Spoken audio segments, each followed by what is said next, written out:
महाकुंभ की पौराणिक कथा। महाकुंभ मेला हिंदू धर्म का सबसे महत्वपूर्ण और विशाल धार्मिक आयोजन है जो हर 12 वर्ष में एक बार 4 प्रमुख स्थानों हरिद्वार, प्रयागराज, इलाहाबाद, उज्जैन और नासिक में आयोजित किया जाता है। यह आयोजन गंगा, यमुना, क्षिप्रा और गोदावरी जैसी पवित्र नदियों के किनारे होता है और लाखों करोड़ों श्रद्धालु इसमें शामिल होते हैं। महाकुंभ का मूल आधार हिंदू धर्मशास्त्रों और पुराणों में वर्णित समुद्र मंथन की कथा से जुड़ा हुआ है। वीडियो में आगे बढ़ने से पहले हमारे YouTube चैनल को लाइक सब्सक्राइब करें। समुद्र मंथन की कथा और अमृत का प्रकट होना। महाकुंभ की कथा का वर्णन वेदों, पुराणों और महाकाव्यों में मिलता है। इसका मूल आधार समुद्र मंथन की कथा है जो हिंदू धर्म में अत्यंत महत्वपूर्ण मानी जाती है। समुद्र मंथन का कारण। प्राचीन काल में देवता और असुरों के बीच निरंतर संघर्ष चलता रहता था। एक समय ऐसा आया जब असुरों ने देवताओं को पराजित कर दिया और स्वर्ग पर अधिकार कर लिया। इससे चिंतित होकर इंद्र, ब्रह्मा और अन्य देवता भगवान विष्णु के पास गए और उनसे सहायता मांगी। भगवान विष्णु ने देवताओं को सुझाव दिया कि यदि वे अमृत प्राप्त कर लें तो वे अमर हो जाएंगे और असुरों पर पुनः विजय प्राप्त कर लेंगे। लेकिन अमृत प्राप्त करने के लिए क्षीर सागर, दूध के समुद्र का मंथन करना आवश्यक था, जो अकेले देवताओं के लिए संभव नहीं था। इसलिए उन्होंने असुरों के साथ संधि की कि वे मिलकर समुद्र मंथन करेंगे और जो कुछ प्राप्त होगा उसे बराबर बांट लिया जाएगा। मंथन की प्रक्रिया। मंथन के लिए मंदराचल पर्वत को मथनी बनाया गया और नागराज वासुकी को रस्सी के रूप में प्रयोग किया गया। देवता और असुर दोनों ने मिलकर समुद्र मंथन शुरू किया। विष्णु जी ने कछुए, कूर्म अवतार का रूप धारण करके मंदराचल पर्वत को अपने पीठ पर संतुलित किया, जिससे वह समुद्र में डूब न जाए।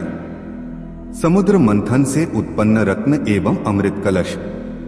समुद्र मंथन के दौरान विभिन्न दिव्य वस्तुएं प्राप्त हुई, जैसे 1 लक्ष्मी जो विष्णु की पत्नी बनी, 2 कामधेनु इच्छा पूर्ति करने वाली गाय, 3 ऐरावत हाथी इंद्र का वाहन, 4 उच्चैःश्रवा घोड़ा, 5 पारिजात वृक्ष स्वर्ग का दिव्य वृक्ष, 6 शंख विष्णु का दिव्य शस्त्र, 7 वारुणी मदिरा असुरों के हिस्से में आई, 8 चंद्रमा जो शिव के मस्तक पर सुशोभित हुआ, 9 कालकूट विष जिसे शिव ने अपने कंठ में धारण कर लिया और नीलकंठ कहलाए।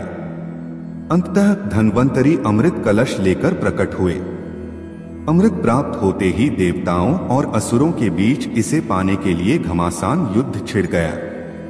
अमृत कलश की रक्षा और कुंभ के स्थानों पर अमृत बूंदों का गिरना।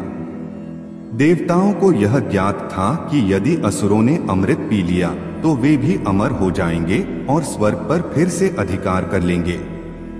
इसलिए भगवान विष्णु ने मोहिनी रूप धारण किया और असुरों को छलपूर्वक अलग कर दिया।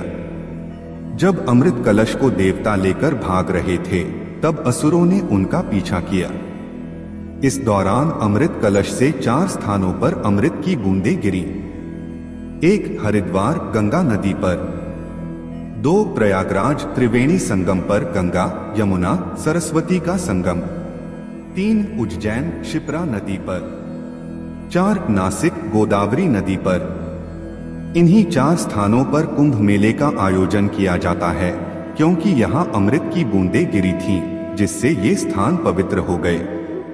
महाकुंभ का ज्योतिषीय महत्व। कुंभ मेले का आयोजन विशेष ग्रह नक्षत्रों की स्थिति के अनुसार होता है। जब सूर्य, चंद्रमा और बृहस्पति विशेष राशि और नक्षत्रों में प्रवेश करते हैं तब इन स्थानों पर कुंभ का योग बनता है।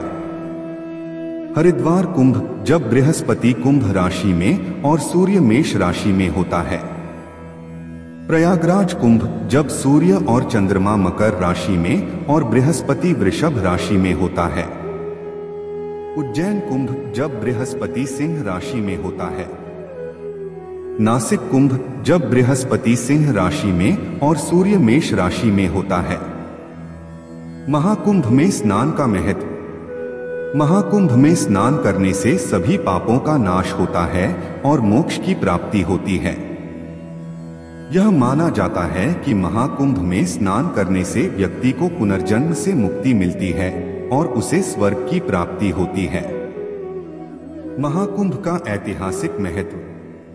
महाकुंभ का पहला लिखित उल्लेख लगभग 7वीं शताब्दी में हर्षवर्धन के शासनकाल में मिलता है।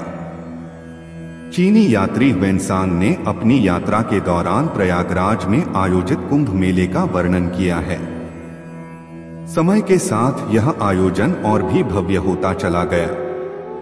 आज यह विश्व का सबसे बड़ा धार्मिक मेला बन चुका है, जिसमें करोड़ों श्रद्धालु, संत महात्मा, नागा साधु, अखाड़े और धर्मगुरु भाग लेते हैं। महाकुंभ मेला सिर्फ एक धार्मिक आयोजन नहीं, बल्कि भारतीय संस्कृति, परंपरा और आध्यात्मिक आस्था का प्रतीक है। इसकी जड़ें पौराणिक कथाओं में हैं और यह हजारों वर्षों से भारतीय जनमानस में आस्था का केंद्र बना हुआ है। समुद्र मंथन की कथा के अनुसार जहां जहां अमृत की बूंदें गिरी, वहां कुंभ का आयोजन किया जाता है। इस पवित्र आयोजन में भाग लेने से आत्मिक शुद्धि होती है और व्यक्ति के समस्त पाप नष्ट हो जाते हैं। यही कारण है कि महाकुंभ को मोक्षदायिनी यात्रा भी कहा जाता है। आज के लिए बस इतना ही। जय हिंद, जय भारत।